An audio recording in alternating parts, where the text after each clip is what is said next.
Yes, indeed. Christmas a come, me wa me llama. This is one of our many gifts to you. Another exciting edition of Jamaica Magazine. Hello, thank you for joining us. I'm Adrian Atkinson, your host for the next half hour. We have a lot lined up for you, but first a word of advice, followed by the news.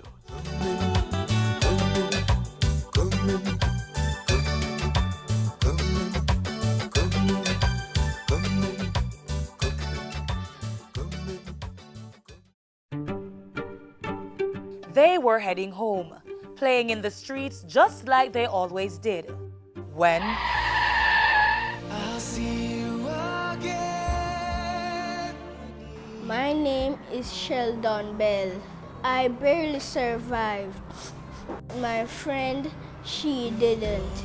I'm now much more careful on the road. You should be too.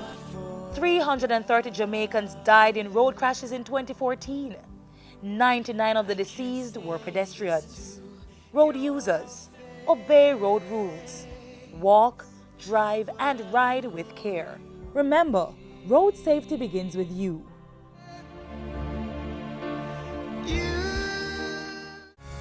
The Jamaica Information Service, JIS, your #1 source of government information. Tell your friends and keep watching.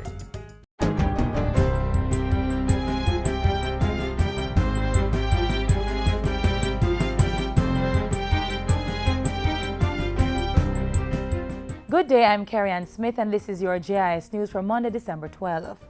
Government has signed a non-binding memorandum of understanding to formalize arrangements for reviving Jamaica's cargo and passenger rail service. It was signed on Friday by the Jamaica Railway Corporation, JRC, and the US-based company Herzog International. Its local subsidiary, Herzog Jamaica Limited, is among the main investors in the $250 million revitalization plan. The non-binding MOU will give Herzog the opportunity to undertake additional due diligence prior to making a final business plan submission. It also sets out the principal terms and conditions under which the parties are willing to enter into a concession agreement to lease, purchase, finance, rehabilitate, and/or operate the JRC assets. Transport Minister Mike Henry says the plan will benefit many in the economy, and other public transport operators should not fear the reintroduction of the rail service. And it should not be looked at that you're replacing one method of travel with the other, because it's the responsibility of the government, if you're moving from poverty to prosperity, to ensure that those who have been forced to live along the lines are equally accommodated in the growth pattern that must follow. As part of the project, government will finance a cadastral mapping survey to identify boundaries of lands owned by the JRC that are intended to be included in a legally binding lease agreement.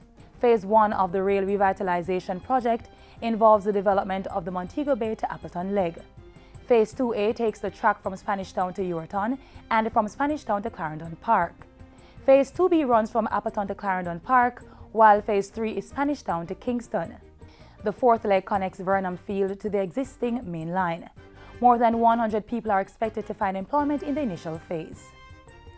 Plans are far advanced to expand the Caribbean Maritime Institute, CMI, into a university. Making the announcement, Education Minister Senator Ruel Reid says CMI will also be relocated. But they have expanded so much that we want Jamaica to be the hub. And so Prime Minister has said we need to find lands in St. Thomas to relocate the campus to become the campus out there in St. Thomas, the Caribbean Maritime University. Senator Reid was speaking at the recent launch of the occupational degree program by the Hartrust NTA and the Joint Committee for Tertiary Education. The degree will be administered by the newly established Center for Occupational Studies. The occupational degree programs is intended to widen the pool there for qualified, technically competent Jamaicans by providing access to a seamless pathway between academia and technical and vocational education and training. 2 bills approved in the House of Representatives will pave the way for the development of Caymanas Track and attract investment in Jamaica's horse racing industry. The Betting, Gaming and Lotteries Amendment Act and the Jamaica Racing Commission Amendment Act were piloted by Minister of Finance and the Public Service, Audley Shaw. Both pieces of proposed legislation provide that a license granted by the commissions and the minister, as required for the track license, may provide for geographic exclusivity in respect of any license authorizing the provision of betting facilities on any track and authorizing the operation of a racecourse. Minister Shaw says the objective is to facilitate the development of Caymanas Track into a modern world-class racing complex. Supreme Ventures Limited is the preferred investor for the operations of Caymanas Track Limited. The minister says significant capital is required by the investor to undertake this major upgrading. This will also include unplanned spending for upgrading facilities, some of which were realized during negotiations, that is to say, beyond the decision to divest to Supreme Ventures. These include an overhaul of the sewage system, the erection of an incinerator, and much needed enhanced security arrangements. There's also the matter of the establishment of a horse clinic in keeping with international best practices. And finally, the police will be increasing its stop and search operations during the festive season. Head of the JCF Corporate Communication Unit, Superintendent Stephanie Lindsay, is assuring that citizens' rights will not be violated. We don't want persons to believe that they are being stopped arbitrarily and stopped without any real reason. We will stop persons if we detect a breach of the Road Traffic Act. So what we are encouraging our police officers to do, they are already briefed that in these stop and searches, it is very important to communicate to the citizens the reason why we're stopping them. Superintendent Lindsay was speaking at a recent JIS think tank. She says the number of police on the ground will also be increased to counter robberies and the large migration of criminals at this time of the year. And that's it for JIS News Today. I'm Carrie Ann Smith. Thanks for watching.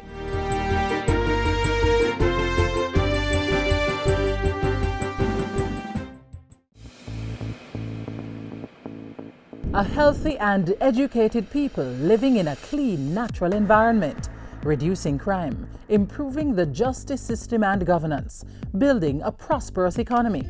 It's not just a vision, it's reality. Learn about the plan. Join the vision. My country, Jamaica, has a rich heritage and is very unique. If we all pull together, we can make it the place of choice to live, work, raise family, and to do business.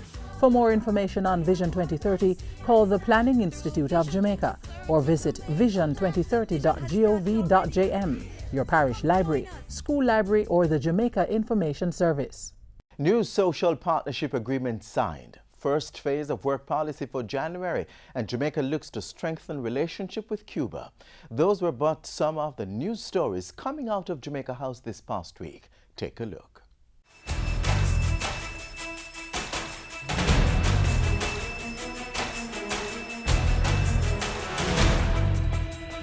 You're watching Jamaica House Weekly. I'm Simone Wolfe. Prime Minister Andrew Holness has reaffirmed his administration's commitment to uphold, preserve and advance human rights in Jamaica. In a statement marking the day on December 10, Mr. Holness said government was examining a raft of policies and legislative initiatives related to human rights. I pledge to work honestly and sincerely with you to achieve the shared vision, the shared goal of making our country a prosperous nation for all. Prime Minister Andrew Holness committing himself to the renewed 4-year social partnership agreement, the Partnership for a Prosperous Jamaica PFPJ. Wednesday's signing saw the private sector, civil society and trade unions pledging to continue the work of the first partnership agreement, which was signed in July 2013. Mr. Holness said his government's ambitious transformation agenda had 5 priority goals: growth and job creation, public sector transformation, adherence to the rule of law, debt reduction and macroeconomic stability, and intersectoral linkages. In Parliament on Tuesday, Prime Minister Holness led tributes to the former leader of the Republic of Cuba, Fidel Castro. We pay tribute to Fidel Castro today, putting aside whatever international, global politics, because Fidel Castro has been a friend to Jamaica. During his statement to Parliament, Mr. Holness said Cuba and Jamaica had pledged to strengthen cooperation in several areas, among them trade, tourism, culture and education, as well as climate change and disaster mitigation. Prime Minister Holness also told Parliament Tuesday that government had started the second phase of its all-island disaster mitigation program. 216 drains will be targeted for cleaning. Mr. Holness says the program has been bolstered with an additional $200 million secured from the road maintenance and the tourism enhancement funds. These additional funds will not only be spent on drain cleaning. As I've said, it will be used to undertake a patching and repair program to some of our main roads. By Tuesday night, the Prime Minister was at the National Indoor Sports Centre supporting the screening of Usain Bolt's I Am Bolt documentary. So what Usain Bolt represents for the country, he's a national treasure, he's an asset for us, he's a great ambassador. Prime Minister Andrew Holness had a similar message for the sportsmen and women who gathered Wednesday night for the 12th annual Courtney Walsh Awards for Excellence. It is incredible the level of access and attention that our athletes bring to our country. They deserve every accolade, every august and glorious, and they really deserve it. Because without their performance, you really would have to ask yourself, where would Jamaica be? Cricketer Tamar Lambert walked away with the 2016 award. Kingston College's Javon Matheson and Satania Wright from St. Elizabeth Technical High School walked away with the male and female student athletes awards. On Thursday, the Prime Minister welcomed the launch of an occupational degree program being carried out through the newly established Centre for Occupational Studies. The program is a collaboration involving the Heart Trust NTA and the Joint Committee for Tertiary Education.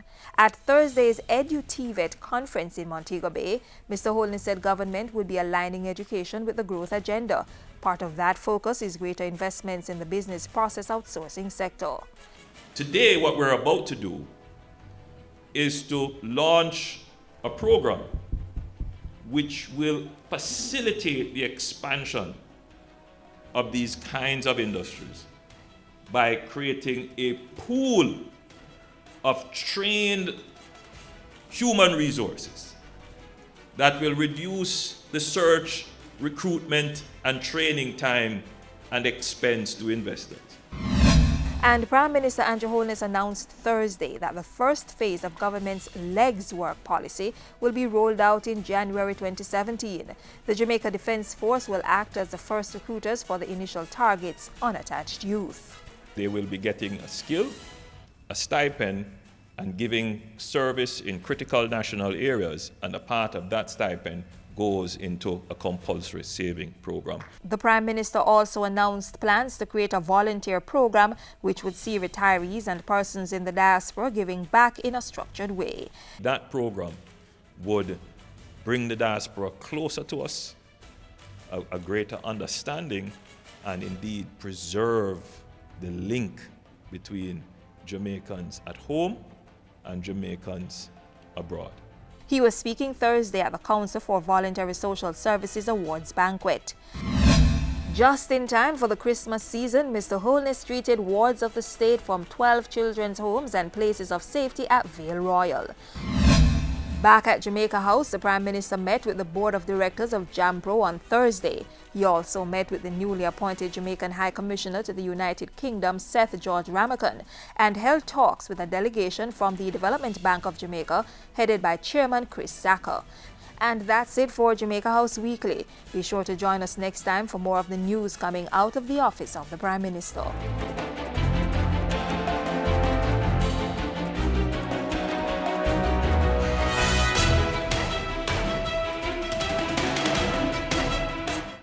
Twitter, Facebook, Instagram, available online. JIS is everywhere.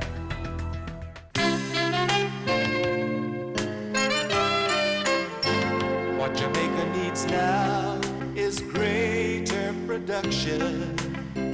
Not just by some, but by everyone. Yes, we must work heart to keep our country alive and export more in order to survive. What Jamaica needs now is greater conservation, not just by some, but by the entire nation. If we use less gasoline and electricity, we'll save more in exchange to benefit our country. What Jamaica needs now, what Jamaica needs now, is greater productivity. That's what Jamaica needs now. What Jamaica needs now, what Jamaica needs now, is our strength and unity. That's what Jamaica needs now. What we need to do is buy Jamaican, not just food, clothes, but even our vacation. We'll create more jobs for our people, you'll see, and make Jamaica a better place for you and me. What Jamaica needs now, what Jamaica needs now, is greater productivity. That's what Jamaica needs now.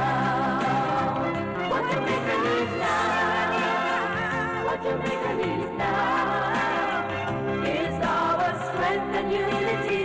That's what Jamaica needs now. What Jamaica needs now, what Jamaica needs now, is our responsibility. That's what Jamaica needs now. What Jamaica needs now, what Jamaica needs now, is greater productivity. That's what Jamaica needs now. What Jamaica needs now, what Jamaica needs now, is our strength and unity. That's what Jamaica needs now. Watch as the Jamaica Fire Brigade gives some useful tips for this festive season.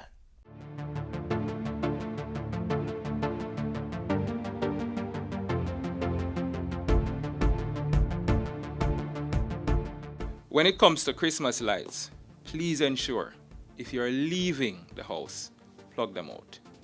If you're going to bed, plug them out.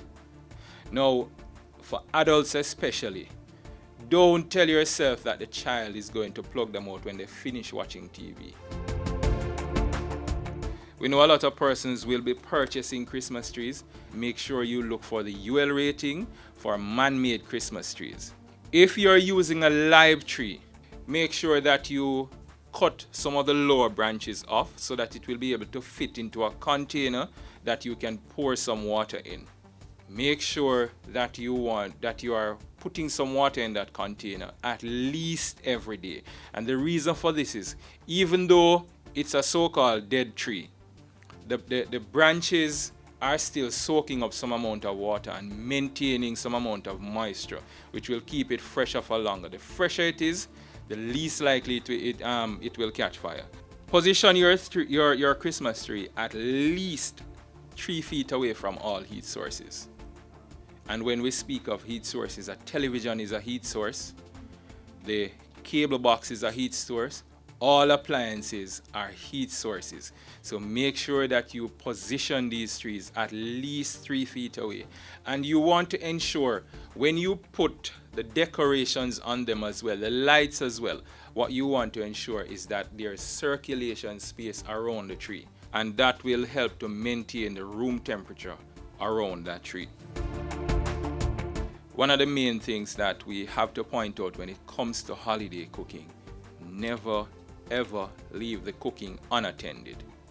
We know how difficult that is when you have friends and family over, but please ensure you don't leave the cooking unattended. Worst, if you feel like you need to take a nap, and after you wake up, you do the cooking. Don't start cooking and tell yourself you're going to take a nap because enough water is in the pot. It won't boil over, it won't dry out. We have seen a lot of cases where this has led to fires, and we know that there'll be a lot more cooking in the Christmas season as well. As much as is possible, wear appropriate clothing, so long flowing sleeves that can hang over and catch fire. You don't want to be wearing those. And kitchen towels, make sure that at all times they are kept away from the stove. If it is that you have wind blowing in a particular direction, make sure you check the direction of the wind. No curtains can get to your stove. Children are naturally curious. At all times, no child must come within 3 feet of a stove. Make sure that you keep them away. Make sure you tell them why. Tell them what can happen if they do certain things, if they disobey, and make sure that they understand. Because what you don't want is for them to use that natural curiosity and then go ahead and experiment and try to find out why mommy say I mustn't light the stove when she light the stove. And again with children, make sure that no child under 12 is cooking.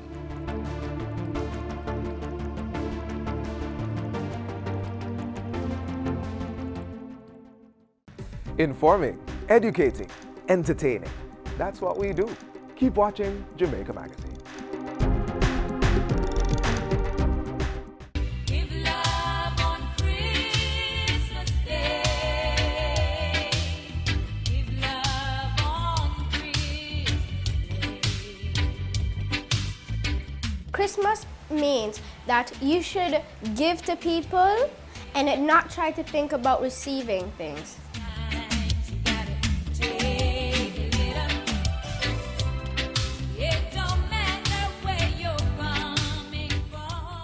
The Christmas season is essentially about giving, sharing, and togetherness. A traditional way of spreading the Christmas cheer is through caroling.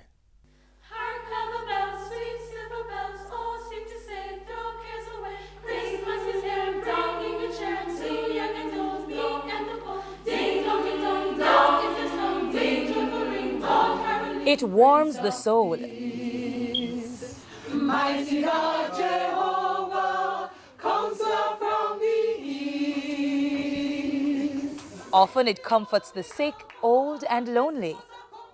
A visit complemented by a Christmas song or hymn at a time for good cheer. Let's go caroling. It's Christmas. Christmas a come, me want me degede. Christmas a come, me want me degede. Not a bangle to me hand, me want me llama. Not a hat to me head, me want me llama. Not a shoes to me foot, me want me llama. Christmas a come, me want me llama. Holy, holy, holy him name.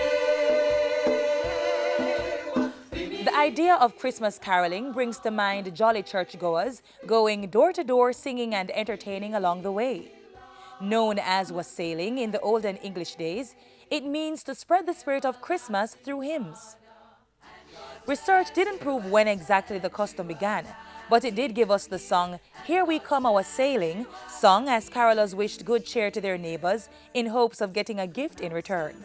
Here we come a wassailing among the leaves so green. We wish you a Merry Christmas. We wish you a Merry Christmas. We wish you. This song evolved into the popular We Wish You a Merry Christmas. While the written history behind Christmas caroling is uncertain, the oral tradition is strong, passed down from generation to generation. Whether it's Deck the Halls, Joy to the World, or Santa Catch Up in a Mango Tree, carolers have long been known to bring a smile to many faces. Shepherds wash their flocks by night or season. Today, many caroling groups across the globe sing for charity in churches and neighborhoods. Locally, it's probably safe to say it's a dying tradition. However, several groups continue to travel by foot or by motor vehicle to warm the hearts of many. One such group is the Jamaican Folk Singers. They've been caroling consistently for more than 3 decades. The caroling venues include senior citizens' residences, assisted living residences, cancer hospices, and public places. For us, we believe in the power of music, the healing power of music, and how it can help to lift us, give us what we need to get through. So we decide at Christmas time to make the time to go around to a number of these establishments and sing for them to help bring a little lift to the days. And over the years we've realized that many of them in the homes really don't even have people who visit them. Sing the chorus, clap your hand, beat the congo, play your pan, spread the news throughout the land that Jesus is born. Jesus, our Savior, is born. With man to dwell, Jesus or Emmanuel. Hark the herald angels sing, glory to the newborn King. Oh, come, let us adore him. Oh, come, let us adore him. Oh, come, let us adore him. Praise the Lord. You do have the financial challenges because we do this over a period of about 3 weeks. So we on weekends and sometimes during the week we're out caroling.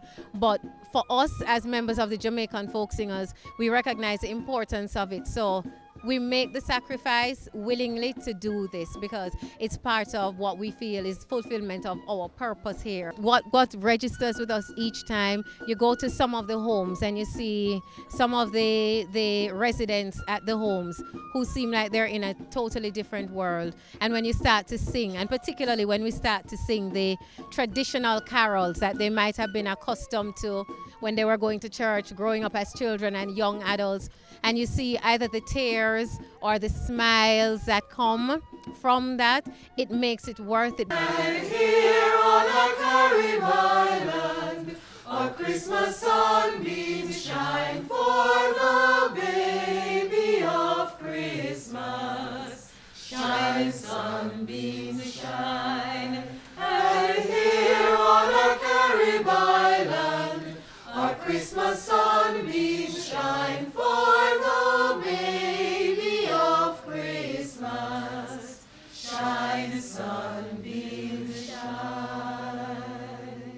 I'm a lover of music, and it's really refreshing to see the Jamaica Folk Singers here at Devon House. This is a true meaning of Christmas and also a revival of our cultural heritage, and it's good to know that the history lives on, and I wish them continued success in their endeavors. So caroling of itself, it just brings just an added thing to it, just to bring the excitement along. So it's a great idea. When I was younger, we usually go from door to door early in the morning do caroling, so it's a good tradition to maintain. La, la, la, la, la, la, la, la. Then we join hands and dance around and round. Then we join hands and dance around and round. Me dey rock so, you dey rock so, and a banyan tree. Make a joyful noise unto the Lord, all ye lands. Serve the Lord with gladness. Come before his presence with singing. Know ye that the Lord, he is God. It is he that hath made us, and not we ourselves. We are his people, and the sheep of his pasture. Enter into his gates with thanksgiving, and into his courts with praise. Be thankful unto him, and bless his name. For the Lord is good, his mercy is everlasting, and his truth endureth to all generations. New world beginning from tonight. Yay, yippee, we're gonna ride the trail. Yay, yippee,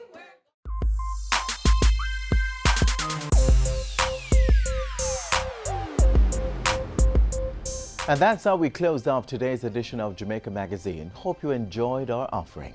If you want to view more of our programs, then visit our website, jis.gov.jm. We are also available on YouTube, Facebook and Twitter. On behalf of the entire team here at the JIS, I'm Adrian Atkinson. Thank you for watching.